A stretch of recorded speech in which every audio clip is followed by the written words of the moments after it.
மீண்டும் என்னுடைய அழைப்பை ஏற்று வந்திருக்கிற அனைவருக்கும் என்னுடைய மனமார்ந்த நன்றிகள்.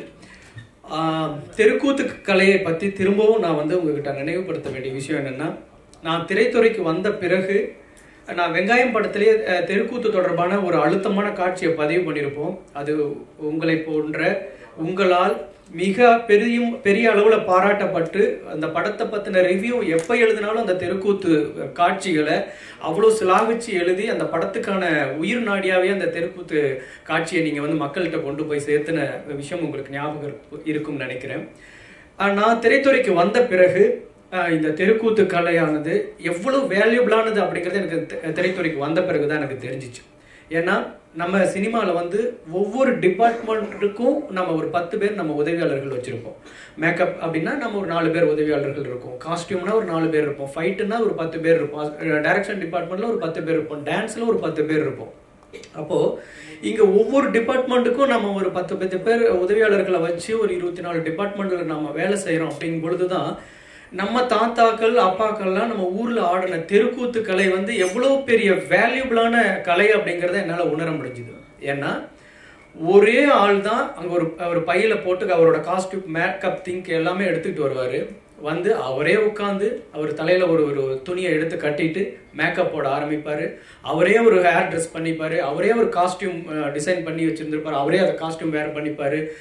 எல்லா வேலைகளையும் அவரே பண்ணிட்டு ஸ்டேஜுக்கு வந்த பிறகும் அவர் ஒரு சிங்கிள் பர்ஃபார்ம் மட்டும் பண்ணக்கூடிய நபராக இருக்க மாட்டார். அவர் பாடுவார்னா சாதாரணமாக பாடுறதுல உச்சகட்டமான சத்தம் எவ்வளோ எழுப்ப முடியுமோ அவ்வளோ சத்தமாக பாடணும். எவ்வளோ உங்களால் அதிகபட்ச எனர்ஜியோட ஆட முடியுமோ அவ்வளோ வேகமாக ஆடி ஆகணும். எவ்வளோ உங்களால் பாடி லாங்குவேஜ் கொடுத்து டைலாக் பேச முடியுமோ அவ்வளோ அழகாக அவங்க டைலாக் பேசி ஆகணும். இருக்கிற எல்லா கலைகளோட டிபார்ட்மெண்ட் எல்லாத்தையும் ஒருத்தரே தன்னகத்தே வடிவமைச்சுக்கிட்டு அதில் உச்சபட்சமா தன்னை வெளிப்படுத்திக்கக்கூடிய அளவுக்கு ஒரு மிகச்சிறந்த கலைஞர்களா மிகச்சிறந்த திறமைசாலியா இருந்தா மட்டும்தான் அந்த தெருக்கூத்து கலையை பண்ண முடியும் அப்படிங்கிறது நான் திரைத்துறைக்கு வந்த பிறகுதான் எனக்கு புரிய ஆரம்பிச்சிச்சு. சரி, வழக்கமா நம்ம சினிமாவில் இருக்கோம், நமக்கு பத்திரிகை நண்பர்கள் இருக்காங்க, தொடர்புகள் இருக்காங்க. இப்போ நம்ம தாத்தா காலத்து கலை, நம்ம தாத்தாக்கள்லாம் நடத்தின கலைங்கும் போது நம்ம சரி இது அழிந்து வரும் கலைன்னு அப்பப்போ நம்ம பார்க்கும்போது சொல்லிக்கிட்டே இருக்கிறத விட நம்ம அந்த கலைக்கு நம்ம என்ன பண்ண முடியும், சும்மா வாயில சொல்லிக்கிட்டே இருக்கிறோம், அதுக்காக சிம்பத்தியை மட்டும் நம்ம பேசிக்கிட்டே இருக்கிறோம், பரிதாபத்தை மட்டும் ஏற்படுத்துறதுனால என்ன நடக்கும்? அப்போ நம்ம களத்துல இறங்கி என்னென்னலாம் பண்ணனா சரியா இருக்கும், இந்த தெருக்கூத்து கலை என்னென்னலாம் பண்ணனா மீட்டெடுக்க முடியும், வெறும் ஒரு கோவில் திருவிழாக்கள் எங்கேயோ ஒரு மூலையில மட்டுமே நடக்கக்கூடிய கலையா இல்லாம எல்லா பொது நிகழ்ச்சிகள்ல, அரசு நிகழ்ச்சிகள்ல, கட்சி மீட்டிங்ல, பள்ளி ஆண்டு விழாக்கள்ல, திருமண நிகழ்ச்சிகள்ல, வீட்டு விசேஷங்கள் எல்லாம் கூட அந்த தெருக்கூத்து கலையை நடத்துற அளவுக்கு நம்ம கொண்டு வரணும் அப்படிங்கிற ஒரு நோக்கத்துல கடந்த ஒரு 6 ஆண்டுகளுக்கு முன்பா நான் அதை ஒரு முன்னெடுப்பு எடுத்தேன். முதலா அதை கம்போடியால அங்கவட் கோயிலுக்கு முன்னாடி அரங்கேற்றம் பண்ணோம். மாபெரும் வரவேற்பு கிடைச்சிச்சு. அங்க இருக்கிற தமிழர்கள், தமிழர் அல்லாதவர் எல்லாருமே இந்த கலையை கொண்டாடின விதம் தான் எனக்கு பெரிய உற்சாகம் கொடுத்துச்சு. மாபெரும் ஒரு கலையா, மாபெரும் ஒரு ஆர்ட் ஃபார்மா இருக்கு அப்படிங்கிறத உணர்ந்த பிறகு தொடர்ந்து இந்த தெருக்கூத்து கலையை இன்னைக்கு இருக்கிற பசங்களுக்கும் நம்ம கொண்டு போய் சேர்த்துறதுக்கு என்னென்ன வழிகள்லாம் நம்ம பண்ண முடியும், என்னென்ன மெத்தேடில் அதை மாடிஃபை பண்ணா இன்னைக்கு இருக்கிற பசங்களுக்கு, ஏன்னா தெருக்கூத்துனாலே விடிய ஆடுவாங்க, சாயந்தரம் ஆரம்பிச்சு காலையில வரைக்கும் ஆடுவாங்க.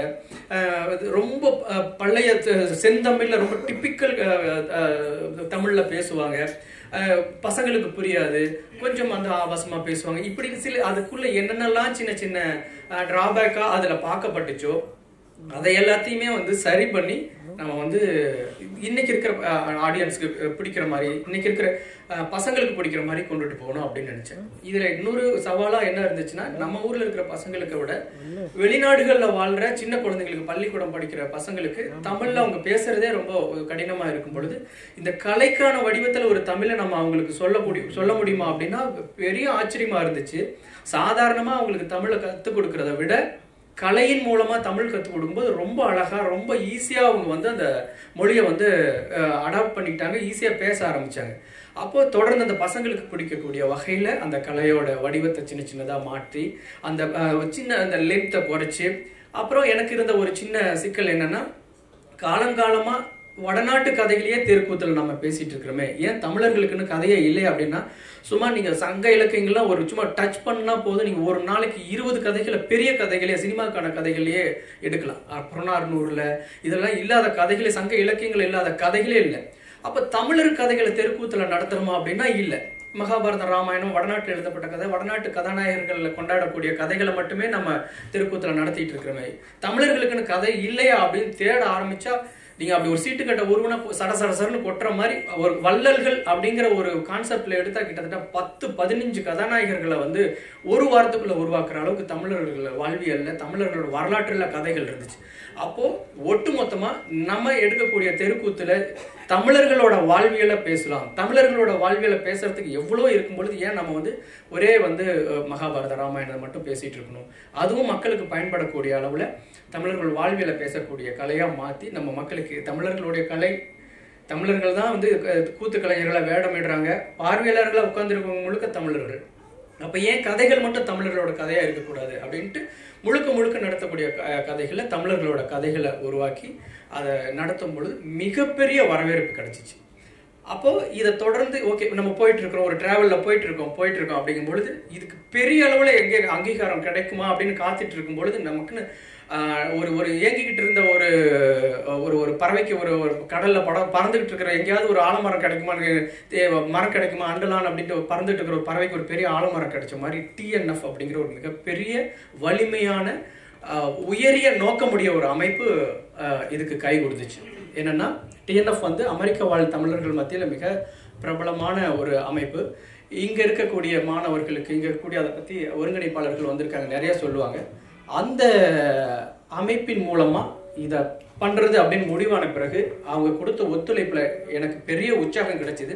இது சாதாரணமா நம்ம பண்ணி நிறுத்தக்கூடிய ஒரு இடமா இல்லாம உலக மக்களோட கவனமே ஒட்டுமொத்த கலைக்கும் ஒரு டேர்னிங் பாயிண்டா, ஒரு திருப்பு முனையா இருக்கக்கூடிய அளவுக்கு பிரம்மாண்டமா பண்ணிடணும் அப்படிங்கிற மாதிரியான ஒரு எண்ணம். அவங்களும் எனக்கு வந்து நீங்க இப்படி பண்ண முடியுமா அப்படின்னு கேட்கும்போது, கண்டிப்பா பண்ணலாம் சார், நானும் அப்படியே ஒரு மாற்றத்துக்காக தான் காத்துட்டு இருக்கேன், அடிச்சா வந்து உலகமே திரும்பி பார்க்குற மாதிரி இருக்கணும் அப்படிங்கிற மாதிரியான ஒரு என்னோட வேண்டுகோளை கொடுத்துருந்தேன்.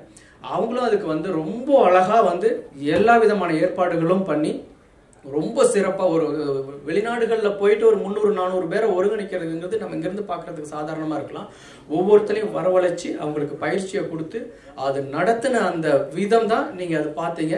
எங்களுக்கு வந்து அந்த 2 மாத உழைப்பு, கடுமையான உழைப்புகளுக்கு பிறகு அந்த கின்னஸ் சர்டிஃபிகேட்டை வந்து இதுதான் வந்து உலகில் மிக பிரம்மாண்டமான, வெளிநாடுகளில் வந்து நடத்தப்பட்டதுலேயே மிக பிரம்மாண்டமான ஒரு நாட்டுப்புற கலை நிகழ்ச்சி அப்படின்னு சொல்லி அறிவிக்கும் பொழுது அத்தனை கஷ்டமும் பறந்து போகிறதா இருந்துச்சு. அது சொல்லி வார்த்தையால் சொல்லி விளக்க முடியாது. ஏன்னா நான் என்னுடைய படத்துக்கு ஒரு வேலை செய்கிறேன், இல்லை என்ன தனிப்பட்ட ஒரு பிஸ்னஸ்க்கு ஒரு வேலை செய்கிறேன்னா அது என்னுடைய படத்துக்கு மட்டும்தான் அது வந்து சப்போர்ட்டிவாக இருக்கும், அது என்னுடைய வேலைக்கு மட்டும்தான் சப்போர்ட்டிவாக இருக்கும்.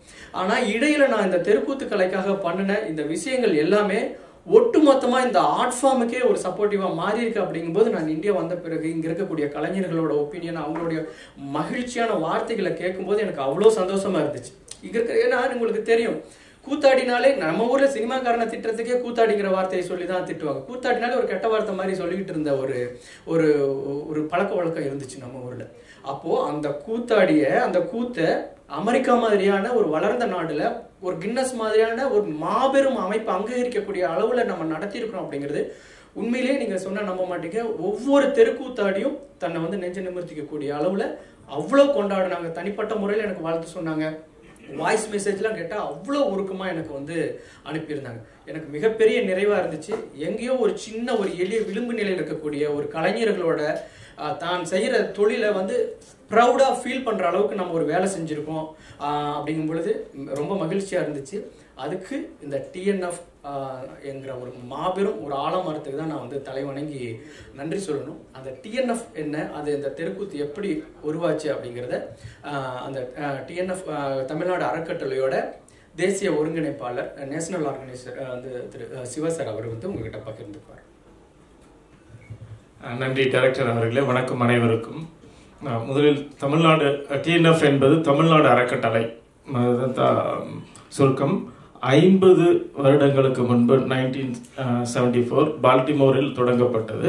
நான் 5 பேரால். இன்று ஒரு 30க்கும் மேற்பட்ட சாப்டர்ஸ் யூஎஸில் இருக்குது.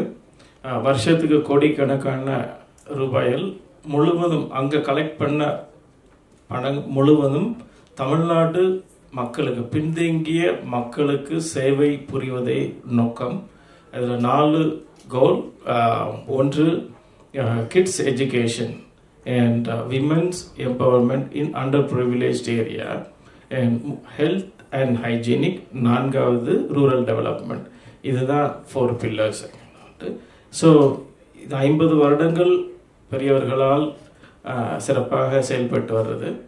அது 50வது வருடம் முத்தாய்ப்பாக இருக்கணும் அப்படிங்கிற ஒரு நோக்கத்தோடு சிகாகோவில் வந்து நடத்தலாம் அப்படின்னு சொல்லிட்டு முடிவெடுக்கப்பட்டது 3 வருடங்களுக்கு முன்பு. இதில் 2019வது ஆண்டு 10வது உலக தமிழ் ஆராய்ச்சி மாநாடு வந்து சிகாகோவில் நாங்கள் தான் நடத்தினோம். அது கிட்டத்தட்ட தன்னார்வ தொண்டர்கள் 5000க்கும் மேற்பட்ட தொண்டர்கள் நடத்தப்பட்ட அதே குழு இப்போதுமே வந்து பண்ணோம். இந்த ஈவெண்ட் நோக்கம், பொன்விழா நோக்கம் வந்து ஏதாவது ஒரு காரணம் இருக்குன்னு 3 கோல். நம்மளுடைய தமிழர் பண்பாடு எப்போதுமே நேற்று, இன்று, நாளை, இது எப்போதுமே நம் மனதில் இருக்கும்.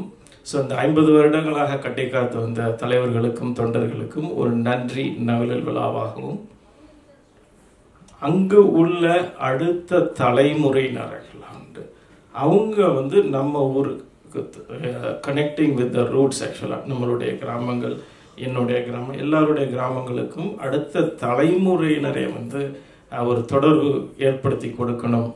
ஏன்னு கேட்டிங்கன்னா வந்து அங்கே உள்ளவங்களுக்கு வந்து லீவ் அங்கே வந்து என்ன பண்ணோம், போர் அடிக்கும் அப்படின்னு சொல்லிட்டு இருப்பாங்க.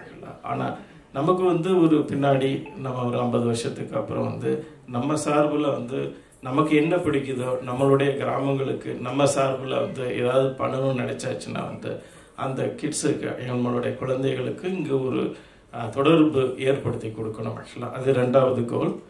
3வது வந்து பார்த்தீங்கன்னா இந்த ஈவெண்ட்டில் வரக்கூடிய வந்த ப்ராஃபிட்ஸ், ஆக்சுவலாக வந்து நெட் ப்ரொசீட்ஸ், அது எல்லாமே வந்து ஒரு ஃபிக்ஸ் டெபாசிட்டில் வந்து போட்டு அதில் வர்ற இன்ட்ரெஸ்ட்டை வச்சு இன்னும் ஒரு 100 ஆண்டுகளுக்கு வந்து தமிழக மக்களுக்கு, பின்தங்கிய குழந்தைகள் ப்ளஸ் பெண்களுக்கு வந்து ஒரு கல்வி தமிழ்நாடு அறக்கட்டளை வந்து ஃப்ரீயாக கொடுக்கறது கிடையாது. பட் ஸ்கில் டெவலப்மெண்ட் தான் வந்து மீன் கொடுக்கறதுக்கு பதிலாக மீன் பிடிக்க கற்றுக் கொடுக்கறது தான் வந்து 50 வருஷமாக பண்ணிகிட்டு இருக்கோம். ஆக்சுவலாக இந்த 3 நோக்கங்கள், உயரிய நோக்கங்கள், இது வந்து சக்ஸஸ்ஃபுல்லாக வந்து நிறைவேறிடுச்சு. இதில் பார்த்தீங்கன்னா வந்து டைரக்டர் அவர்கள் பார்க்குறப்ப வந்து இந்த தெருக்கூத்து பற்றி பேசுகிறப்ப வந்து பார்த்தீங்கன்னா இதில் ஒரு கலை, நம்ம 50வது தமிழ்நாடு அறக்கட்டளையின் பொன்விழா ஆண்டில் ஒரு கலையை நிமிர்ந்து நிப்பாட்டுவதற்கும் வந்து ஒரு முயற்சியாகவும், இது சார்ந்து இருக்கக்கூடிய 100கணக்கான 1000கணக்கான பின்தங்கிய மக்களுக்கு வந்து ஒரு பெரிய ஒரு புது வாழ்வு கிடைக்கும் ஆக்சுவலாக அப்படிங்கிற ஒரு உயரிய நோக்கத்தோடும் வந்து இந்த கலையை எடுத்து பண்ணோம். ஸோ 300க்கும் மேற்பட்ட அங்கே உள்ள கிட்ஸ், பாதிக்கும் மேற்பட்டவர்கள் வந்து கிட்ஸ் தான், ஸ்கூல் கிட்ஸ் தான் வந்து பண்ணாங்க. இதுக்கு ட்ரெஸ்ஸஸ்லாம் வந்து கிட்டத்தட்ட ஒரு 300 ட்ரெஸ்ஸஸ் மேலே வந்து இங்கே தான் தைச்சிட்டு போனால் ஒரு ட்ரெஸ்ஸஸ்லாம் வந்து பார்த்தீங்கன்னா வந்து 8000 10,000 ரூபாய் வரைக்கும் 35 ஃபேமிலி பின்தங்கிய மக்கள் வந்து இது ஏற்படுத்தி அங்கே ஷிப் பண்ணி பண்ணோம். ஸோ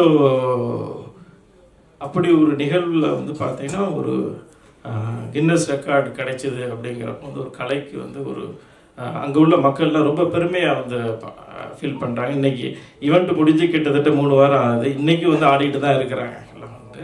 ஸோ மிக சந்தோஷம் ஆக்சுவலாக வந்து. ஸோ இதுதான் தமிழ்நாடு அறக்கட்டளை நோக்கம் ஆக்சுவலாக வந்து. ஸோ ஐயா ராஜரத்னம் ஐயா வந்து ஐஏஎஸ் ஆஃபீஸர், இங்கே உள்ள சார் ஸோ ராஜரத்னம் சார் வந்து சொல்லுவாங்க தமிழ்நாட்டில் என்ன பண்ணிகிட்டு இருக்கிறோம் தமிழ்நாடு அறக்கட்டளைன்னு சுருக்கமாக. அனைவருக்கும் வணக்கம். என்னுடைய பேர் ராஜரத்னம்.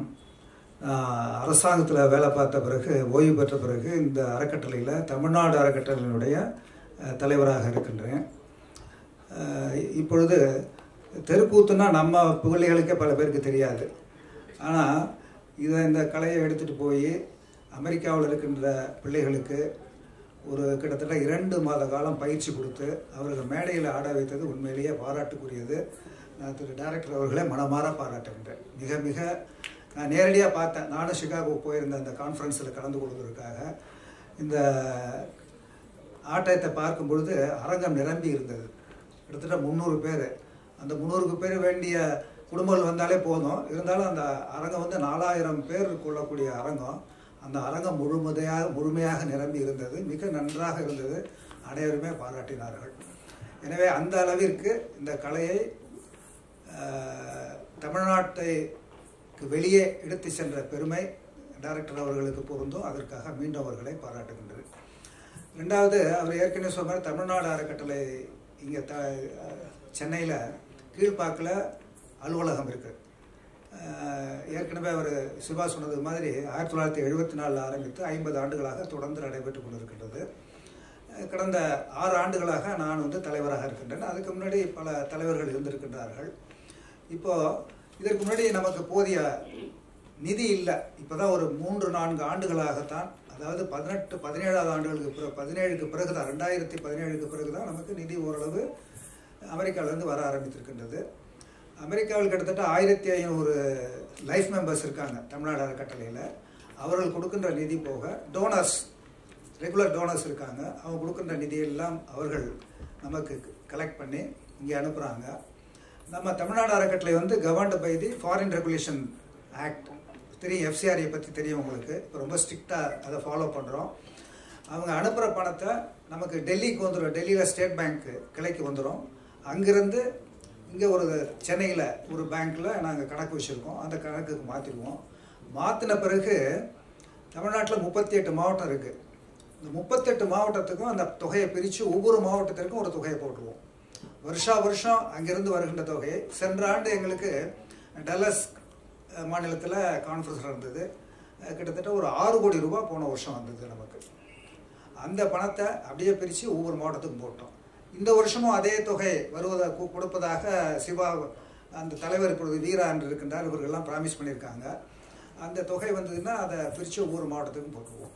இப்போ இந்த தொகை வந்த பிறகு அது ஃபிக்ஸட் டெபாசிட் கார்பஸ் ஃபண்டு. அந்த கார்பஸ் ஃபண்டுலேருந்து பணத்தை எடுக்க முடியாது. அதுலேருந்து வருகின்ற இன்ட்ரெஸ்ட்டை எடுத்து ஒவ்வொரு ஆண்டும் ஒரு திட்டம் நிறைவேற்றுகிறோம். இப்போதைக்கு தமிழ்நாட்டில் 99 பள்ளிக்கூடம் இருக்குது. 99 அரசு பள்ளிகளை தேர்ந்தெடுத்து, குறிப்பாக கிராமப்புறத்தில் இருக்கின்ற பள்ளிகளை தேர்ந்தெடுத்து அந்த பள்ளிகளில் படிக்கின்ற ஏழை எளிய மாணவர்களுக்கு, மிகவும் குறிப்பிட்டு சொல்ல வேண்டுமானால் ஸ்லோ லேர்னர்ஸ், மெல்ல கற்கும் மாணவர்களுக்கு தனியாக ஆசிரியர்களை அமர்த்தி அந்த மெல்ல கற்கும் மாணவர்களுக்கு தேவையான உதவிகள் எல்லாம் செய்து அவர்களை படிக்க வைத்து ரெகுலர் கிளாஸஸில் சேர்த்து விடுறோம். அதுதான் இப்போ செய்துட்டு இருக்கோம். இந்த திட்டத்தின் மூலம் ஒரு வருஷத்துக்கு 6000 ஸ்டூடெண்ட்டை ட்ரெயின் பண்ணுறோம். இந்த வருஷம் 5843 பேர் படிக்கிறாங்க அந்த அகாடமிக் பிரிட்ஜ் கோர்ஸில்.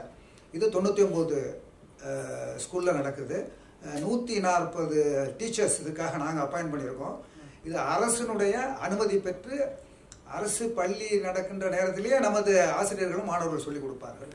இவர்களை பயிற்றுவித்து இந்த மாணவர்கள் எப்படி இருப்பாங்கன்னா, பல மாணவர்களுக்கு 8வது படிக்கின்ற மாணவர்களுக்கு ABC எழுத தெரியாது, ABC சொல்ல தெரியாது, ஆனால் சொல்ல தெரியாது. அது மாதிரி மாணவர்கள் எல்லாம் நம்மளுடைய ABC வகுப்பில் சேர்ந்து அவர்களுக்கு சொல்லிக் கொடுத்து அதில் ஒரு 100 மாணவர்கள் நம்மிடம் படித்தார்கள் என்றால் இன்றைக்கு இருக்கின்ற நேரையில் ஒரு 30லேருந்து 35 மாணவர்கள் நல்ல மதிப்பெண்கள் பெறுகின்ற அளவுக்கு உயர்ந்து விடுகின்றார்கள். மற்ற மாணவர்கள் ஓரளவுக்கு பயிற்சி இன்னும் அதிகமாக பயிற்சி கொடுக்க வேண்டிய ஒரு சூழ்நிலை இருக்கின்றது. தொடர்ந்து செய்து கொண்டிருக்கின்றோம். இந்த நல்ல காரியம் செய்வதற்கு நமக்கு உதவி செய்கின்ற தமிழ்நாடு அறக்கட்டளை உறுப்பினர்கள், அமெரிக்காவில் வாழ்கின்ற தமிழர்களுக்கு நான் தமிழ்நாட்டு மக்களின் சார்பாக, குறிப்பாக ஏழை மாணவர்கள் சார்பாக நன்றியை தெரிவித்துக் கொள்கின்றேன். இதை தவிர்த்து வருகின்ற ஆறுகளில் விமன் எம்பவர்மெண்ட், அதாவது கல்வி கொடுப்பதோடு இல்லாமல் கிராமப்புற பெண்களுக்கு வேலைவாய்ப்பு ஏற்படுத்தி கொடுக்க வேண்டும் என்பதற்காக சில திட்டங்களை தொடங்குவதற்காக இந்த ஆண்டிலிருந்து தொடங்க ஆரம்பித்திருக்கின்றோம். அந்த திட்டம் நல்ல முறையில் நடக்கும் என்று நான் எதிர்பார்க்கின்றேன். இதற்கு தமிழக அரசினுடைய ஒத்துழைப்பு மிக நல்ல அளவில் நமக்கு கிடைத்திருக்கின்றது. எனவே I thank the government of Tamil Nadu for having permitted us. The only organization which has been permitted to work in the government school during working hours is Tamil Nadu Foundation. அதனால் அதற்காக நான் நன்றியை தெரிவித்துக் கொள்கிறேன். நன்றி, வணக்கம். இதில் முக்கியமாக நம்ம இதை தெரிஞ்சுக்க வேண்டிய ஒரு விஷயம் இருக்குங்க. இப்போது 50வது ஆண்டு விழா டிஎன்எஃப் ஓகே இதை பிரம்மாண்டமாக பண்ணணும் அப்படின்ட்டு ஒரு எண்ணத்தை மனசில் வச்சுருக்காங்க. எனக்கும் ஒரு தெருக்கூத்து கலைஞராக இதை பெரிய அளவில் பண்ணணும் அப்படின்ட்டு நானும் நினச்சிட்டேன். ஆனால் அதை நடைமுறைப்படுத்துறதுங்கிறது தான் அந்த மனசில் தோன்ற எண்ணத்துக்கும் அந்த ஸ்டேஜில் இருந்த விஷுவலுக்கும் நடுவில் ஒரு பெரிய ப்ராசஸிங் இருந்துச்சு. அது நான் நினைக்கிறது ரொம்ப ஈஸி. அதுக்கான தொகைகளை உருவாக்கி நம்ம ஓகே இதை நம்ம பண்ணிடலாம் அப்படின்ட்டு மனசில் திட்டமாக உருவாக்குறது ஈஸி. எப்பவுமே ஒரு படத்துக்கு ஒரு ஸ்கிரிப்ட் எழுதுகிற மாதிரி திட்டமாக உருவாக்குறதுங்கிறது ரொம்ப ரொம்ப ஈஸி. ஆனால் அந்த 2 மாத இடைவெளியில் அந்த 300 பேரையும் ஒருங்கிணைச்சு அதை அந்த நிகழ்ச்சியை நடத்துறதுக்குள்ளே ஏற்பட்ட அந்த சவாலான அனுபவங்களை நான் முன்னாடி கண்ணு முன்னாடி இருந்து பார்த்தேன். அவ்வளோ வியந்து போகக்கூடிய அளவுக்கு அங்கே இருக்கிற மக்களை, நம்ம ஊரில் ஒரு மக்களை ஒருங்கிணைக்கிற ஸ்டைலுங்கிறது வேற, அது ஈஸியாக வந்துடும். அந்த ஊரில் அந்த மக்களை ஒருங்கிணைச்சு அந்த விஷயத்தை நடத்துனது மிகப்பெரிய சவாலாக இருந்துச்சு. அதை ஒருங்கிணைச்சவர் தான் ராஜேந்திரன் கங்காதரன் அவர்கள். அவருடைய அனுபவம் ரொம்ப ரொம்ப முக்கியமானது. இந்த தெருக்கூத்துக்கு மட்டும் இல்லாமல் மற்ற எல்லா விஷயத்தையுமே ஒருங்கிணைக்கும் போது நான் அதை ரோல் மாடலாக எடுத்துக்கணும்னு நினைப்பேன். அவ்வளோ சிரமப்பட்டு அதை ஒருங்கிணைச்சார். அவருடைய அனுபவம் இந்த தெருக்கூத்து அந்த மேடையில் நம்ம பார்த்த காட்சிக்கு பின்னாடி அவ்வளோ டார்க்குக்குள்ளே அவ்வளோ மறைஞ்சிருக்கு. அதை இந்த இடத்துல அவர் பகிர்ந்துக்கிட்டா நான் ரொம்ப சந்தோஷப்படுவேன். எல்லாருக்கும் வணக்கம். முதல்ல நான் டிஎன்எஃப் தான் நன்றி சொல்லணும் இந்த ப்ராஜெக்ட் எடுத்து பண்ணுறதுக்கு. அடுத்தது வீரா வேணுகோபால் சிவா அவங்க தெருக்கூத்து பண்ணலான்னும் போது நம்ம கமிட்டியில் உட்காந்து பேசிட்டு இருக்கும்போது எப்படி பண்ணுறதா, நான் சும்மா விளையாட்டுக்கு நான் எடுத்து பண்ணுறேன் சிவா அப்படின்னேன். சரி நீங்கள் பண்ணுங்க அப்படின்ட்டு சொன்னாங்க. அப்போ ஒரே ஒரு கண்டிஷன் மட்டும் தான் சொன்னாங்க, உங்கள்கிட்ட ஒப்படைச்சிட்டேன், அது உங்கள் பிரச்சனை, எப்படியாவது கின்னஸ் சர்டிஃபிகேட் வாங்கி கொடுத்துடணும், இதில் உங்கள் பொறுப்புன்னு சொல்லி விட்டாங்க. அதே மாதிரி எந்த ஒரு இன்டர்ஃபரன்ஸும் கிடையாது, நீ பண்ணிக்கோ, எந்த தடையும் எதுவுமே தடுக்க மாட்டோம், நீங்கள் அறிக்கணும். இது சுவாச சொன்ன மாதிரி 300 பேர்னு வரும்போது இது சிகாகோ மாநகரம் மட்டும் இல்லை, யூஎஸில் இருக்க எல்லா ஸ்டேட்லேருந்தும் பங்கெடுத்தாங்க. டிஎன்எஃப் சாப்டர் 26 இடத்துல 26 இடத்துல ஆக்டிவாக இருக்குது. அவங்க எல்லாரையும் உள்ளே கொண்டு வரணும்னு தான் ஒரு எண்ணம். அதனால் டென்னிசி சாப்டர் எல்லா சாப்டர்லேயும் ஒரு 2 பேரை பிடிச்சி எல்லாரும் பங்கேற்கணும். அப்போ தான் அந்த தெருக்கூத்து சிகாகோ மட்டும் இல்லாமல் எல்லா ஸ்டேட்டுக்கும் போகன்ற ஒரு எண்ணம். ஸோ இது ஆரம்பிக்கும் போது ஈஸியாக இருந்தது. இவர்கிட்ட பேச ஆரம்பித்தது தான் எனக்கு கஷ்டம் ஆரம்பிச்சது. முதல்ல ட்ரெஸ்ஸில் ஆரம்பித்தார். சார் நீங்கள் பாருங்கள் சார், நான் வீடியோ எடுத்து சேலத்தில் போய் ட்ரெஸ்ஸு தைச்சிட்ருக்கேன் சார், 300 kg ட்ரெஸ் சார், இது எப்படியாவது கொண்டு டைமில் சேர்த்துடணும் சார். அங்கே ஆரம்பித்த சோதனை தான் ஃபஸ்ட் எனக்கு. அது ஒரு ட்ரெஸ்ஸையும் எடுத்து அவர் கொண்டு ஷிப்மெண்ட் பண்ணி பாக்ஸ் போட்டு இங்கேருந்து அதுக்கு ஒரு பெரிய கொரியர் சர்வீஸ் ஹெல்ப் பண்ணி கிட்டத்தட்ட 300 kg ட்ரெஸ் எடுத்துகிட்டு வந்தோம். ஒரு சின்ன ஐட்டம் கூட வேணாம் விட்டுலாம் சார், யாருக்கும் தெருக்கூத்துலாம் என்னன்னு தெரியாது, இந்த கிளிப்பிலலாம் என்ன சார் இப்போ ஐயோ கிளிப்பிலலாம் தெருக்கூத்தே கிடையாது சார், அந்த இது வைக்கலாம் தெருக்கூத்தே எல்லாமே பர்ஃபெக்டாக இருக்கணுன்றதுக்காக அவ்வளோ மனக்கட்டு இந்த கிரீடம் எல்லாமே செஞ்சு கொண்டு வந்தார். அது ஒரு 2 மாதம் ஜனவரி மாதமே வேலையை ஆரம்பிச்சிட்டாரு. பிறகு ஆரம்பிச்சு எல்லாம் கொண்டு வந்தால் ஃபஸ்ட்டு கட்டில் அது. அப்புறம் சிவா எல்லாம் ஒருத்தர் எப்படியும் ட்ரெஸ்ஸை கொண்டு வந்தோம்.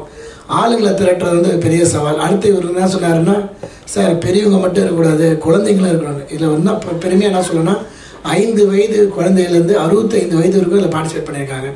5 வயது குழந்தைகள் மட்டுமே ஒரு 10 குழந்தைகள் இருந்தாங்க. ஸோ எல்லாரையும் கொண்டு வரணும். இங்கிலீஷ் தமிழே தெரியாத குழந்தைங்க அவங்களை தமிழ் பாட வைக்கணும், பாட்டு சொல்லித்தரணும், டான்ஸ் சொல்லித்தரணும். ஃபஸ்ட்டு 3-4 வாரம் யாரும் உட்கார கூட மாட்டாங்க. What is this funny thing, what you guys are dancing, we don't even understand anything. அவங்க எல்லாம் எப்போ கடைசி ஒரு வாரம் வரைக்கும் நம்பிக்கை கிடையாது. 300 பேர் வரணும்னா 200 பேர் வராங்க, 150 பேர் மேலே வரமாட்டாங்க. எப்போ இந்த ட்ரெஸ்ஸு வந்ததோ நான் ஒரு ஃபோட்டோ எடுத்து நான் ஒரு ட்ரெஸ் பண்ணி வீட்டில் ஒரு வீடியோ எடுத்து நான் ஒரு டான்ஸ் ஆடி போட்ட அப்புறம் தான் அந்த ட்ரெஸ்ஸை பார்த்த அப்புறம் தான் மக்களுக்கு ஒரு இன்ஸ்பிரேஷனே வந்தது. Oh it looks like a very fantastic dress, something டிஃப்ரெண்ட்டுன்னு எல்லா குழந்தைங்களும் அவங்க அப்பா அம்மாவை புஷ் பண்ண ஆரம்பிச்சு நாங்கள் 250 பேர் தான் கணக்கு பண்ணோம். கிட்டத்தட்ட 283 பேர் இருந்தாங்க. அது மட்டும் இல்லாமல் அதுக்கு பின்னாடி கோஆர்டினேஷன் கமிட்டின்னு ஒரு 10 பேர் இருந்தாங்க. கிட்டத்தட்ட 325 பேர் சிறப்பாக பண்ணோம். அதே மாதிரி ரிஹர்சல் பண்ணுறது எடுத்தோடனே முதல்ல நாங்கள் ஜூம் மொழியாக ஆரம்பித்து குழுவாக பிரித்து பேட்சாக பிரித்து ஊராக பிரித்து ஃபஸ்ட்டு தெருக்கூத்துனா என்னான்னு புரிய வைக்கிறதுக்கே எனக்கு 1 மாதம் 1.5 மாதம் ஆச்சு. இவர் டெய்லி சொன்னதே திருப்பி சொல்லுவோம், இது இப்படி அடுத்து என்ன கதை, வி டோன்ட் வாண்ட் ஆக்ட் இந்த வேர்ல்டு, வி டோன்ட் நோ அதிகமானிசுவாங்க. அதை இது எப்படி ரிலேட் பண்ணால் சார்கிட்ட ஒரு ஃபேண்டாஸ்டிக் ஸ்கிரிப்ட் இருந்தது. பழைய புராணத்தையும் இன்றைக்கி ட்ரெண்டையும் லிங்க் பண்ணிட்டார். நான் இந்த கட்டிக்காரன் ரோல் பண்ணியிருப்பேன், பஃபன் ரோல் பண்ணியிருப்பேன். எனக்கு ஒரு குட்டி ஈஸியான ரோல் என்னென்னா செந்தமிழை பேச வேண்டியதில்லை, கலோக்கியலில் பேசலாம், இன்றைக்கி ட்ரெண்டை கொண்டு வரலாம். ஒரு ஸ்கிரிப்டுக்கும் அன்றைக்கி ட்ரெண்டு மட்டும் தான் நம்ம பேசுவோம். ஒரு அதிகமான வந்து ஒரு சின்ன எக்ஸாம்பிள், நான் வந்து வள்ளல் நானும் தான் வள்ளல் ஐஃபோன் வாங்கி கொடுத்தேன். அப்போ பசங்களுக்கு லேட் ஆச்சு. You talking about iPhone, you talking about iPad, you talking about satellite. So அது ஒருங்கிணைக்கிறதுக்கு அது ரொம்ப தெருக்கூத்துனா வெறும் புராண கதை பேசாமல் இன்றைக்கி டெக்னாலஜியை லிங்க் பண்ணி அருமையாக ஸ்கிரிப்ட் பண்ணியிருந்தார். அது ஒரு சவால். எல்லாத்தோட பெரிய சவால் அது. இதில் ஒரு பெரிய விஷயம் என்னென்னா 284 பேரில் என்னை தவிர ஒருத்தவங்க ஸ்டேஜ் ஏறினவங்க யாருமே கிடையாது. நான் ஒரு 2-3 ட்ராமா பண்ணியிருக்கேன், ஒரு படம் பண்ணியிருக்கேன். இங்கே எனக்கு மட்டும்தான் அந்த ஸ்டேஜ் எல்லாம் கொஞ்சம் ஓரளவுக்கு அறிவு இருக்குது. மீதி 283 பேரும் முறையாக ஸ்டேஜ் ஏறினேன். அவ்வளோ பெரிய 2 மாதம் உட்கார வச்சு பெண்டை கைட்டு எடுத்து ஒன்றுமே காம்ப்ரமைஸ் ஆக மாட்டார். அந்த அடவை வரணும் திருப்பி பண்ணலாம். இது ஃபுல்லாக ட்ரெயின் பண்ணது இவர் தான். நாங்கள் வந்து ஒருங்கிணைச்சோம். இதுக்கு எனக்கு உறுதுணையாக 2-3 பேர் இருந்தாங்க. அன்பன் மதகுமார் ஒருத்தர் மில்வாக்கியில் ஒரு அண்ணா இருந்தார், ரொம்ப பக்கபலமாக இருந்தாங்க. பிரதீப், செந்தில், நிறைய பேர் சொல்லிட்டு போகலாம். நம்ம எல்லாம் ஒரு டீம் ஒர்க் தான் இது. இந்த ஆப்பர்ச்சுனிட்டி கொடுத்தாங்க. எனக்கு ஒரே ஒரு கனவு என்னன்னா, அடுத்தவங்க பணத்தை எடுத்து நம்ம இன்வெஸ்ட் பண்ணி இந்த கின்னஸ் வாங்கணுன்ற வெறி. அது தப்பாயிடுச்சுன்னா போட்ட உழைப்பெல்லாம் வேஸ்ட்டாக போயிடும். இன்றைக்கி டிஎன்எஃப் உடைய பேருக்கு வரணும், இது உலகம் ஃபுல்லாக பரவணுன்ற எண்ணம் வந்து ஒரு 3 மாதம் என் தொண்டை அப்போ போன தொண்டை இது என் வாய்ஸே கிடையாது. அன்றைக்கி போன தொண்டை ஒன்றும் வரல. அது பயங்கரமான உழைப்பு, ஆனால் பலன் கிடைச்சிது. ரொம்ப சக்ஸஸ்ஃபுல்லாக பண்ணோம். இன்றைக்கி இங்கே வந்து உட்காரும் போது பெருமையாக இருக்குது. இது இதோடு நிறுத்தாமல் சிவா எல்லாம் சொல்லியிருந்த மாதிரி இது அமெரிக்கா முழுவதும் இன்னும் 2 ஆண்டுகளுக்கு எல்லா ஸ்டேட்லேயும் போய் போட போகிறோம். இவங்க ரெக்கார்டை வந்து அடுத்த எங்கேயாவது முறியடிக்க முடிஞ்சால் நாங்கள் தான் முறியடிப்போம்னு ஒரு ப்ராக்டிஸ் பண்ணியிருக்கோம். சிங்கப்பூர், இலங்கை எங்கே ட்ரை பண்ணாலும் எனக்கு ஏற்கனவே ஜெர்மன்லேருந்து ஒருத்தர் கான்டாக்ட் பண்ணியிருக்காங்க, நம்ம இங்கே பண்ண முடியுமான்னு. இந்த தெருக்கூத்து கலையை எங்கெல்லாம் நம்ம கொண்டு போய் சேர்க்க முடியுமோ, எவ்வளோ ஹெல்ப் பண்ண முடியுமோ, இது ஒரு விழாவாக இல்லாமல் முடிக்காமல் இன்னும் ஒரு 3-4 ஆண்டுகளுக்கு இது தொடரணும், இது கொண்டு போகணும். அமெரிக்கா மட்டும் இல்லாமல் இங்கே இருக்க மக்களும் தெருக்கூத்து வந்து வெறும் அந்த குரூப்பு தான் பண்ணணும் விடாமல் நம்ம பள்ளிகள்லையும் எல்லா இடத்துலையும் கொண்டு வந்து இதை பரப்பணுன்னு தான் ஒரு எண்ணம். இது வந்து இவர் இருக்கிறனால இது சாத்தியமாக பண்ண முடியும். இவர் ஒருத்தர் என்கரேஜ் பண்ணோன்னா இவர் மாதிரி 10 கலைஞர் வெளியே வருவாங்க. தெருக்கூத்து கலை நிச்சயம் வாழும். இதை வாழ வைக்கணும் தான் எங்கள் எண்ணம். இந்த ஒருங்கிணைக்க வாய்ப்பு கொடுத்த எல்லாருக்கும் ரொம்ப நன்றி. அதே மாதிரி நான் இவரை வந்து அறிமுகப்படுத்தும் போது ஒரு விஷயம் மிஸ் பண்ணிட்டேன். பிரபா அப்படிங்கிற ஒரு திரைப்படத்தில் இப்போ சமீபத்தில் ஸ்டேட் அவார்டில் வந்து செலக்ட் ஆன படம். அதில் வந்து ஒரு முக்கியமான கதாபாத்திரம் பண்ணியிருக்காரு. அது அவருடைய தயாரிப்பாளராகவும் இருந்திருக்காரு. ஒரு சிறந்த கலைஞர். மீண்டும் அதே மாதிரி தான் நம்ம இந்த தெருக்கூத்து கலைக்கு எல்லாரும் சேர்ந்து டிஎன்எஃப், வீரா சார், சிவா சார் இவங்கெல்லாம் சேர்ந்து கொடுத்த அந்த உற்சாகமும், இவங்க மாதிரி ராஜேந்திரன் சார் மாதிரியான ஆட்கள் ஒரு பெரிய யானை மாதிரி உள்ளே வந்து ஒருங்கிணைக்கிறதுக்கு வந்த அந்த ஒருங்கிணைப்பும் மிகப்பெரிய ஒரு அங்கீகாரத்தை தெருக்கூத்து கலைக்கு வாங்கி கொடுத்துருக்கு. அப்படிங்கும்போது அது நான் உண்மையிலேயே உங்ககிட்ட பகிர்ந்துக்கிறதுக்கு எனக்கு அவ்வளோ சந்தோஷமாக இருக்குது. யூஎஸில் போய் பண்ணிட்டு வந்துட்டு நம்ம மக்கள் இங்கே சந்திக்கும்போது குறிப்பாக அங்கே என்ன இவங்க பார்த்துக்கிட்ட விஷயம் 2 மாதம் வந்து இவர் வீட்டில் தான் தங்கியிருந்தேன். ஒரு உதாரணம் சொல்லணும் என்னென்னா, நான் வந்து 4 நாள் ஆகுது. சார் வீட்டில் ஒரு நாய் இருக்குது, அன்புன்னு சொல்லிட்டு. அது நான் படுத்திருந்த இடத்த விட்டு வராமல் இன்னும் அந்த இடத்துலேயே நான் இருப்பேன்னு நினச்சி அழுதுகிட்டு இருக்கு. நான் வீடியோ காலில் பார்த்தா பேசுகிறேன், கண்ணீர் சொட்டுது. சும்மா ஒரு உதாரணத்துக்கு சொல்கிறேன். ஒரு வாயில்லாத ஜீவன் கூட அந்த அளவுக்கு பாசமாகிற அளவுக்கு என்னை அவ்வளோ பக்குவமாக நடத்தினாங்க. நான் அங்கே அவ்வளோ கனெக்ஷனோட நான் அங்கே இருந்தேன். அவ்வளோ எனக்கு வந்து ஒரு பிடிமானம் அந்த ஊரில் எனக்கு கிடைச்சிது. அந்த 300 குடும்பமும் எனக்கு கொடுத்த உற்சாகம், அந்த கலைக்கு 300 குடும்பம் அதில் வேடமிட்டாங்க.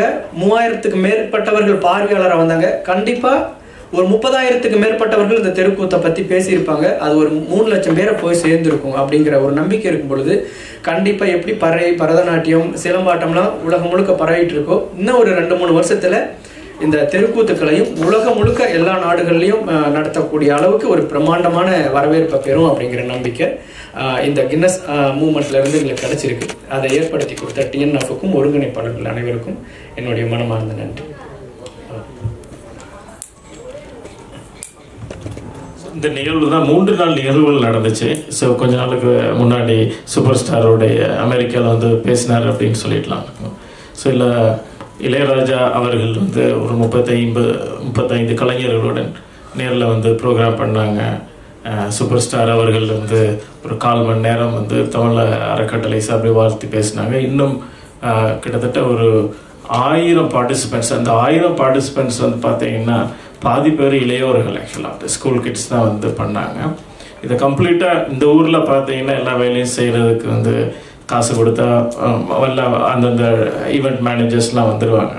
அங்கே 500க்கும் மேற்பட்ட ஒரு பிரம்மாண்டமான விழா வந்து கிட்டத்தட்ட வந்து ஒரு 3.25 மில்லியன் டாலர்ஸுக்கு மேலே அது ஒரு மிகப்பெரிய சாதனை ஆக்சுவலாக வந்து அமெரிக்காவில். இது எல்லாமே வந்து தமிழர்களுக்காக, ஸோ நம்மளுக்கு தமிழ்நாடு அறக்கட்டளைக்காக அங்கு உள்ள தமிழர்களும் இங்கு உள்ள தமிழர்களும் இணைந்து அடுத்து வருகிற 50-100 ஆண்டுகளுக்கு ஒரு இணைப்பு பாலமாக இருந்து முன்னேறக்கூடிய ஒரு நோக்கத்தோடு வந்து ஏற்பாடு செய்த விழா. நன்றி. எதுவும் கேள்விகள் இருக்கா? இது தொடர்பாக எப்படி நடந்துச்சு, எதுவும் சந்தேகங்கள் ஏதாவது இருக்குன்னா நீங்கள் கேட்கலாம். ஆமாம், அவருடைய தலைமையில் இருந்துச்சு. அதை முக்கியமாக சொல்ல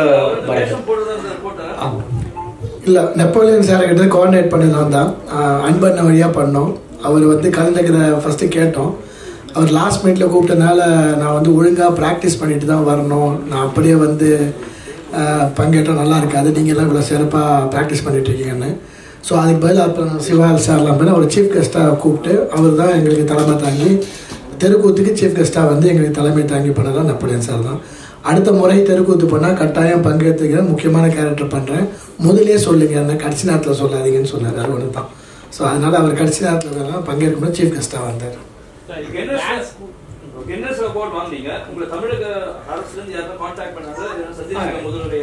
இல்லை, நான் இப்போதான் வந்திருக்கேன். நான் வந்த உடனே உங்களை சந்திச்சிடணும் அப்படிங்கிறதுனால பத்திரிகையாளர் சந்திப்பு வச்சிருக்கோம். அடுத்தடுத்த வாரங்களில் நம்ம சந்திக்கிறதா இருக்கும். அதுக்கான வாகை சந்திரசேகர் சார் முக்கியமாக நான் அதை நான் சொல்ல மறந்துட்டேன். கலை பண்பாட்டுத்துறையிலிருந்து வாகை சந்திரசேகர் சார் மிகப்பெரிய உதவி பண்ணார். அந்தந்த நேரத்தில் என்னென்ன தேவையோ அதை வந்து அரசு சார்ந்து நான் பண்ணுறோம் அப்படின்னு சொல்லியிருக்காரு. இது தமிழக அரசுகிட்ட இருந்தும் நம்ம நல்ல வரவேற்பு கிடைச்சிருக்கு.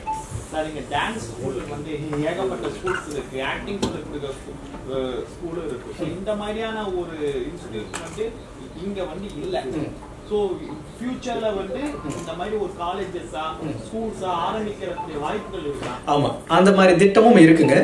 ஏன்னா மிகப்பெரிய அங்கீகாரம் கிடைச்ச பிறகு இதை வந்து நம்ம யூஎஸ்ல நேரடியாக நம்ம போய் அங்கே ஒவ்வொரு பிளேஸ்லையும் போய் நம்ம கற்றுக் கொடுக்குறத விட யாருக்கெல்லாம் அது விருப்பம் இருக்குது அப்படிங்கிறது நம்ம அவங்களுக்கு இருக்கிறவங்க தேடி வந்து ஒரு இடத்துல நம்ம கற்றுக்கிறதுக்கான ஒரு பயிற்சி கூட நம்ம கூத்துப்பட்டறை மாதிரியான ஒன்றும் நம்ம சென்னையில் தொடங்கணும் அப்படிங்கிற ஒரு நோக்கத்தோடு தான் இருக்கும். கூடிய சீக்கிரம் அது சம்பந்தமான அறிவிப்பும் வரும். ஏன்னா நான் திரைப்படத்துறையில் இருக்கிறதுனால தெருக்கூத்திலிருந்து திரைப்படம் வரைக்குமான ஒரு பயிற்சி பட்டறையா ஒன்று உருவாக்கணும் அப்படிங்கிறதும் என்னுடைய எண்ணமாக இருக்குது. அது விரைவில் இப்போ டிஎன்எஃப் எல்லாம் இது மாதிரியான நல்ல நோக்கத்துக்கு உதவக்கூடிய நிறைய உள்ளங்கள் இப்போ நமக்கு தொடர்பில் கிடைச்சிருக்காங்க. அப்படிங்கும்போது நல்ல விஷயம் எது நடந்தாலும் அவங்களுடைய ஒத்துழைப்பு இருக்கும் அப்படிங்கிற ஒரு நம்பிக்கையோட அந்த எண்ணமும் மனசில் உருவாயிருக்கு. அது கூடிய சீக்கிரத்தில் நிறைவேறும். ராமாயணத்தையும் மகாபாரத்தையும் வச்சுதான் வந்து இவங்களா வந்து போர்ட்ரேட் பண்ணிருக்காங்க. அந்த ஆதங்கமுறையே அதெல்லாம் பண்றாங்க. நியூவா இருக்கு, அந்த மாதிரி பண்ணலாமே அப்படி. அதுங்க புரியுது, ரொம்ப சரியான கேள்விதான். வெறும் ஆதங்கமும் அதன் மூலம் ஏற்படுற சிம்பதியும் கடந்து நம்ம வந்துட்டோம். ஆதங்கத்துக்கான வழி என்னன்னா அதுக்கு என்ன மாற்று வழியோ, ராமாயணத்துக்கும் மகாபாரதத்துக்கும் மாற்றுக்கான கதைகளை 10 கதைகளை உருவாக்கியாச்சுங்க. அதியமான் கதை, குமணவள்ளல் கதை, நந்திவர்மன் கதை, கடையல் வள்ளல்கள், பாரிவள்ளல் கதை, இப்படி 10 தமிழர்களோட வாழ்வியல் உண்மையில் நடந்த வாழ்வியல் கதைகளை 10 கதைகளை தெருக்கூத்துக்காக எழுதியாச்சு. அப்போ அந்த ஆதங்கம் அதன் மூலமா நிறைவேறி முடிஞ்சிருச்சு. அப்போ ராமாயணமும் மகாபாரதமும் மட்டுமே இருக்கு அப்படிங்கிற ஆதங்கத்தோட வெளிப்பாடு தான் புதிய கதைகளை உருவாக்குறதுக்கான தேவையா இருந்ததுங்க. அதை நம்ம நிறைய கதைகளை உருவாக்கியிருக்கோம். இன்னும் புதிய நிறைய தமிழர் வாழ்வியல் சார்ந்த கதைகளை உருவாக்குவோம். நம்மள மாதிரி ஆதங்கத்தோடு இருக்கக்கூடிய எந்த கலைஞர்களும் அதை எடுத்து நடத்தக்கூடிய அளவுக்கு அந்த கதைகளை நம்ம ஒரு புத்தகமா வெளியிடக்கூடிய எண்ணமும் இருக்கு. ஒரு சில ஸ்டோரிஸ் வந்து ஆபாசமான வேர்டிங்ஸ் யூடியூப்ல பார்த்துருப்பீங்க, சமூக ஊடகத்துல பார்த்துருப்பீங்க. ஸோ இதுக்கு என்ன இவங்க அப்படிதான் பேசுவாங்க அப்படின்னு ஒரு போர்ட்ரேட்டாவே சமூகம் சித்தரிக்கப்பட்டிருக்கு. இதை பற்றி உங்களோட கான்செப்ட்? ஆமாங்க, அது தெருக்கூத்து கலையில எப்படி நம்ம ஒரு குகை வரைவு கோயில்கள்ல ஒரு நிர்வாண சிலைகள், ஓவியங்கள், நிர்வாண படங்கள்லாம் ஒரு காலத்துல அந்த காலத்துல அதை வந்து ஒரு கலாச்சாரமா கோவில் கோபுரங்கள் எல்லாம் வச்சிருந்தாங்களோ அந்த மாதிரி ஒரு ஒன் ஆஃப் த வேவா தான் பயன்படுத்தி இருக்காங்க. ஒரு மக்கள்கிட்ட பேசக்கூடிய வார்த்தைகளை ஒரு காமெடியா அப்படி வந்து அந்த காலத்துல நடந்திருக்கு. அது கோவில் திருவிழாக்கள் நடக்கும்போது வரைக்கும் அக்செப்டபிளா இருந்துச்சு. இப்போ நாம தமிழ் சங்கங்கள்ல, அரசு விழாக்கள்ல, பெண்கள் குழந்தைகள் எல்லாருமே கூடியிருக்க இடங்கள்ல வந்து நம்ம தெருக்கூத்து நடத்துறோம். அப்படிங்கிறதுனால நான் முதல்ல மாடிஃபை பண்ணது என்னன்னா, கெட்ட வார்த்தைகள் பேசுறது, இந்த ஆபாச வார்த்தைகள் பேசுறது, உருவ கேலி பண்றது, பெண்களை இழிவா பேசுறது, உடல் உறுப்புகளை சொல்லி திட்டுறது, இந்த மாதிரியான நெகட்டிவ் வேர்ட்ஸ் எதையுமே பயன்படுத்தாமலே முழுக்க முழுக்க சிரிக்க வைக்க முடியும் அப்படிங்கிற மாதிரி தான் எல்லா கதைகள்லையுமே உருவாக்கியிருக்கும். இது வரைக்கும் எழுதின 10 கதைகள்லையுமே பயங்கர காமெடி இருக்கும். சார் சொன்ன மாதிரி ஒரு அதியமான் வந்து டே நான் ஒரு பெரிய வள்ளல்ரா அப்படின்னு சொன்னாருன்னா, நான் கூட தான் ஒருத்தர் வந்து அழுதுட்டு தான் அவனுக்கு iPhone 15 Pro வாங்கி கொடுத்தேன் அப்படின்னு சொல்லுவேன். சும்மா ஒரு இன்னைக்கு இருக்கக்கூடிய பசங்களுக்கும் புரியுற மாதிரியான காமெடிகளை வந்து நிறைய வச்சுக்கிட்டே இருக்கும். ஆனால் அது ஆபாசமா இருக்காது. அதுல இருந்து இந்த தெருக்கூத்துக்களை வந்து அடுத்த கட்டத்துக்கு போகாததுக்கு அந்த ஆபாச வார்த்தைகளும் ஒரு காரணமா இருக்கலாமோ அப்படிங்கிறதுனால நம்ம வந்து அதையும் நீக்கிட்டு ஆரோக்கியமான நகைச்சுவைகளை, சின்ன குழந்தைகளும் ரசிச்சு சிரிக்கிற மாதிரியான நகைச்சுவைகளோட தான் நம்ம இந்த 10 கதைகளும் பண்ணிட்டு இருக்கோம்.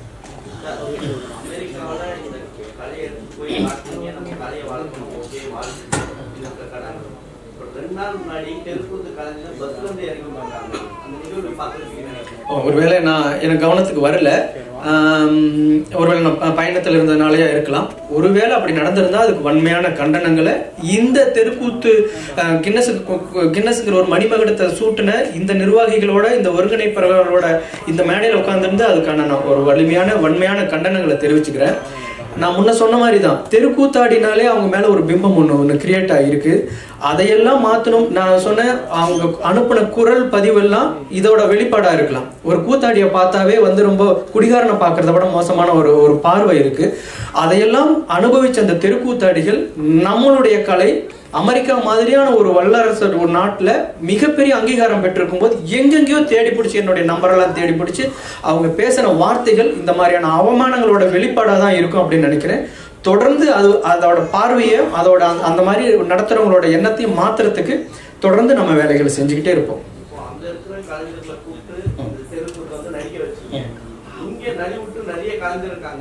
அதையும் செஞ்சுக்கிட்டு தான் இருக்கும். கம்போடியா போகும்போது, மலேசியா போகும்போது இங்க இருக்கிறவங்களையும் தான் கூட்டிட்டு போனோம். ரெண்டையுமே செய்யறோம்.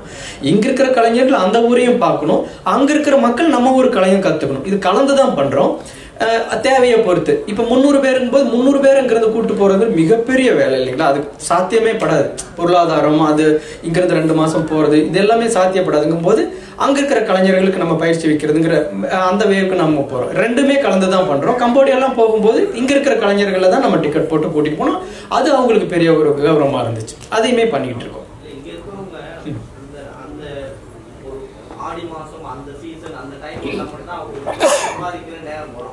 அதுவும் இப்ப கட் பண்ணிட்டாங்க. இப்போ வந்து மேடையில போட்டு டிஸ்கோ டான்ஸ் அந்த மாதிரி தான் வருது. ஆனாலும் இந்த தெருக்கூத்து கலைஞர்கள் நாங்க நடிச்சே தீருவோம் அப்படின்னு சொல்லிட்டு ஒருவேளை சாப்பாடு இல்லைன்னா கூட பரவாயில்லன்னு இருக்காங்க. அந்த மாதிரி நலிவுற்றவர்களுக்கு என்ன பண்ணிட்டு இருக்கு? இல்ல, அது ரொம்ப முக்கியமான வார்த்தை அவர் சொன்னாரு. இங்க அந்த ட்ரெஸ், அதாவது அங்க நடிச்சவங்க மட்டும்தான் அந்த கலைஞர்களே ஒழிய, அந்த கலைஞர்களோட மேக்கப்ல இருந்து, காஸ்டியூம்ல இருந்து, ஹேர் ட்ரெஸ்ல இருந்து அவங்க பயன்படுத்தின அத்தனை பொருட்களுமே இங்க நலிவுற்று இருந்த தெருக்கூத்துக்கான காஸ்டியூம் மேக் பண்றவங்க, தையல்காரங்க, அந்த கிரீடம் செய்யறவங்க, அந்த மணி ஓட்டுறவங்க இருப்பாங்கல்ல, அந்த குடும்பத்தினர் தான் வந்து பயன்பட்டு இருக்காங்க. அது அவங்களுக்கு மிகப்பெரிய அந்த ஒரு நலிவடைஞ்சிருந்த ஒரு காலகட்டத்தில் அது மிகப்பெரிய வாழ்வாதாரத்தை ஏற்படுத்தி கொடுத்துருக்கு. அதுக்கு முன்னாடி அவர் குறிப்பிட்ட பொழுது சிவாசர் சொன்னது, அங்கிருந்து ஒரு நலிவடைஞ்ச 35 குடும்பங்கள் அதில் பங்கெடுத்து அதை வந்து ரொம்ப சிறப்பான முறையில் செஞ்சு கொடுத்தாங்க. அது அவங்களுக்கு தான் முழுக்க, அது அவங்களுக்கு தான் பயன்பட்டுச்சு. சினிமா துறையில வந்து படத்துல வந்து ஒரு வயசான தெருக்கூத்து கலைஞர்களுக்கு வந்து அப்பாவை நடிச்சிருப்பாரு, மணிகண்டன் அப்பாவை. அவர் இறக்கும், அவர் நடிச்சாரு, பேர் வாங்கிச்சு, இப்படி பண்ணாங்க அப்படின்னு நம்ம வந்து இது அனுதாபப்பட்டமே தவிர, அவர் இறந்துட்டாருன்னும் போது ஒருத்தரும் ஒரு இதுவும் பண்ணல, எந்த கல்வியும் பண்ணல. சினிமா துறை கூட தெருக்கூத்துக்கு எதிராக இருக்கா? இல்ல, அப்படி இல்லைங்க. நான் வெங்காயம் படத்துலயுமே அதே மாதிரி வாழ்வியலை சொல்லியிருப்பேன். அந்த கலைஞர்களோட துன்பம், துயரம் எவ்வளவு இருக்கு அப்படிங்கறத நம்ம சொல்லியிருப்போம். இப்போ கொஞ்ச காலமா நிறைய திரைத்துறையில வந்து தெருக்கூத்து சார்ந்த காட்சிகள் வைக்கப்படுது. இப்ப கூட நிறைய படங்கள்ல தெருக்கூத்து சார்ந்த விஷயங்களும் வந்து ரொம்ப அதுக்கு முன்னாடி நடத்தின மாதிரி ஒரு கட்டத்துல வந்து திருநங்கைகள் மேல இருந்த பார்வை கொஞ்சம் கொஞ்சமா மாறி வந்துச்சு இல்லைங்களா? அது மாதிரி இன்னும் ஒரு கொஞ்சம் காலங்களில் நம்ம எல்லா இடங்களையும் இது வந்து பொதுவான ஒரு கலையா மாறும் பொழுது திரைத்துறையினராக இருக்கட்டும், பொதுமக்களுக்காக இருக்கட்டும், எல்லாருக்குமே இந்த தெருக்கூத்து மேலேயும் தெருக்கூத்து கலைஞர்கள் மேலேயும் இருக்கக்கூடிய பார்வை இப்போ இந்த கின்னஸ் கிடைச்சிருக்கு அப்படின்னா, கண்டிப்பா ஊருக்குள்ள பேசும்போது இந்த மாதிரி தெருக்கூத்துக்கு கிடைச்சிருக்கு. அது ஒரு வெள்ளக்காரங்க வந்து நம்ம ஊர்ல ஒரு இருக்குங்களே, யாராலையும் செய்ய முடியாத ஒரு விஷயத்துக்கு தான் சாதனையாளர்கள் ஒரு சர்டிபிகேட் கொடுக்குறாங்கன்னா, அது இந்த கலைக்கு கிடைச்சிருக்கும் போது இன்னும் அது கூடுதலா ஒரு மரியாதை கிடைக்கும் பொழுது கண்டிப்பா எல்லா துறையினருமே அதை வந்து அக்செப்ட் பண்ற மாதிரி தான் இருக்கும். அது கொஞ்சம் கொஞ்சமா மாறி வரும் அப்படிங்கிற நம்பிக்கை இருக்குங்க, திரைத்துறை உட்பட எல்லாமே. சார் இப்போ இந்த கின்னஸ் சாதனை இருக்கு இல்லையா? ஆமா நிறைய அதை தான் சொல்லிட்டு இருக்காங்க. அது அந்த கடைசி நிமிடம் வரைக்கும் ஒருங்கிணைப்பாளர் அங்க இருக்காரு. சவால்கள் நிறைய இருந்துச்சு. அந்த சர்டிபிகேட் கிடைக்குமா, இந்த நீங்க கிளிப்பிங் பார்க்கும்போது நான் ரொம்ப சீக்கிரமா அதை ரெடி பண்ணதுனால அவ்வளவு கிளாரிட்டியா பண்ண முடியும். ப்ராப்பர் ஃபுட்டேஜ் நமக்கு வராதனால அங்கங்க கிடைச்ச ஃபுட்டேஜை வச்சுதான் நம்ம உங்களுக்கு காட்டணும்னு பண்ணோம். அந்த சர்டிபிகேட்டை வாங்கி கையில வச்சுமா அந்த கூட்டம் ஆள் பறிச்சதை அடங்குறதுக்கு 10 நிமிஷத்துக்கு மேல ஆச்சு. ஏன்னா அந்த மக்களுடைய அர்ப்பணிப்பும் உழைப்பும் அந்த பதட்டமும் இது கிடைக்குமா கிடைக்காதா, எத்தனையோ சவால்களுக்கு அப்புறம் இதை பண்றோம். அந்த ஜூரியா வந்தாமா வந்து பயங்கர ஸ்ட்ரிக்ட். ஒவ்வொருத்தரும் இண்டிவிஜுவலா அவங்க எவ்வளவு ப்ராப்பரா நடிக்கிறாங்களா என்னங்கிறதெல்லாம் பண்ணாங்க. கடைசி நிமிடம் வரைக்கும் நம்ம கிளைமேக்ஸ் மாதிரி தான், தேர்தல் ரிசல்ட் வர மாதிரி தான் நாங்கள் பதட்டத்தோட உட்காந்துருந்தோம். அதுவும் அவங்க சஸ்பென்ஸ் வச்சாங்க. ஏன்னா நாங்கள் இந்த கவுண்டிங் வந்தா மட்டும்தான் எங்களுக்கு கின்ன சர்டிபிகேட். அவங்க சொல்றாங்க, அதை நீங்க அதை கவனிச்சிருப்பீங்கன்னு நினைக்கிறேன். நான் பார்த்தேன் இதுல எத்தனை பேர் குவாலிஃபைடு அப்படிங்கறத சொல்றதுக்கு முன்னாடி எத்தனை பேர் டிஸ்குவாலிஃபைடு ஆகியிருக்காங்கிறத நான் அனௌன்ஸ் பண்ண போறேன் அப்படின்ட்டு ஒரு ஸ்பாஸ் விட்டாங்க. எல்லாருக்கும் எகிருது பிபி. ஏன்னா அதில் 4 பேர் டிஸ்குவாலிஃபைடுனா கூட எங்களுக்கு சர்டிஃபிகேட் கிடைக்காது. அவங்க ஏன்னா ஒவ்வொருத்தரோட ஸ்டெப் மூவ்மெண்ட்டையும் பார்த்துட்டு அப்புறமா அனௌன்ஸ் பண்ணாங்க 0 டிஸ்குவாலிஃபைடு, எல்லாருமே நல்லா பண்ணாங்க அப்படின்ட்டு. அப்போதான் அவ்வளோ பெரிய சந்தோஷம் கிடைஞ்சது. நீங்க சொல்ற மாதிரி அது நிறைய கூஸ்பம்ப் மூவ்மெண்ட் ஒரு படத்துல காட்சியை வச்சா கிடைக்கக்கூடிய மிகப்பெரிய, ஏன்னா நீங்க இந்த ஒரு தமிழ்நாட்டோட விளிம்புகளில் இருக்கக்கூடிய கலை உலகத்தோட உச்சத்தில் இருக்கக்கூடிய ஒரு நாட்டில் நடக்கும்போது எப்படி இருக்குங்கிற ஒரு கான்ட்ரவர்சியலோட அந்த படம் பண்ண ரொம்ப நல்லா இருக்குங்கிற மனசுல ஒரு டைரக்டரா நமக்கு பார்க்கக்கூடிய அழகான காட்சிகளுக்கெல்லாம் ஒரு கற்பனையான ஒரு கதை ஒன்று உருவாகும் இல்லைங்களா. அது நம்ம உண்மை சம்பவத்தோட சேர்ந்து வரத்துக்கான வாய்ப்புகள் இருக்கு சார்.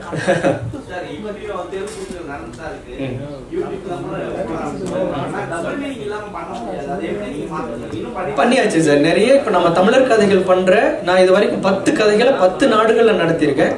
ஒரு ஆபாச வசனம் இருக்காது, பெண்களை இழிவா பேச மாட்டோம். இல்ல இது இப்போ அது கொஞ்சம் கொஞ்சமா மாறும் சார். இது அது ஒரு கிட்டத்தட்ட 2000 வருஷமா இருந்து வருது சார். மகேந்திரவர்ம பல்லவ காலத்துல இருந்து நம்ம சிலப்பதிகாரத்துல இருந்து தெருக்கூத்து சம்பந்தமான காட்சிகள் இருந்துட்டு இருக்கு. இப்போ இப்படியும் நடத்தலாம் அப்படிங்கறத இப்போ ஒரு 2-3 வருஷமா தான் நம்ம வந்து மக்கள்கிட்ட காட்டிட்டு இருக்கோம். நீங்க 1.5 மணி நேரம் கூட இந்த தெருக்கூத்தை நடத்தலாம்னு சொல்றோம், ஆபாச வசனம் இல்லாம நடத்தலாம்னு சொல்றோம். இப்போ இந்த கின்னஸ் நாடகம் எப்படி இருக்கும் நம்ம பார்க்கலாம் அப்படின்ட்டு 4 பேர் வந்து யூடியூப்ல தேடும் போது மக்கள் சிரிக்கிறாங்க, ஆனா ஆபாச வார்த்தை இல்லை, ஏன் நம்ம இப்படி பயன்படுத்தக்கூடாதுன்னு தெருக்கூத்து கலைஞர்கள் கொஞ்சம் கொஞ்சமா அது மாறுறதுக்கான வாய்ப்புகள் அதிகம். தெருக்கூத்து கலைஞர்கள் வந்து நிறைய விதமாக பண்ணிட்டு இருக்காங்க. இது வந்து எண்ணிக்கையின் அடிப்படையிலயா இல்ல நேரத்தின் அடிப்படையில வந்து சாதனை? எண்ணிக்கையின் அடிப்படையில வெளிநாடுகள்ல வந்து இவ்வளவு கிரௌட் 300 பேர் சேர்ந்து இது வரைக்கும் பண்ணது இல்ல. அந்த அடிப்படையில எண்ணிக்கையின் அடிப்படையில தான் இது வந்து கொடுத்தாங்க. Okay sir.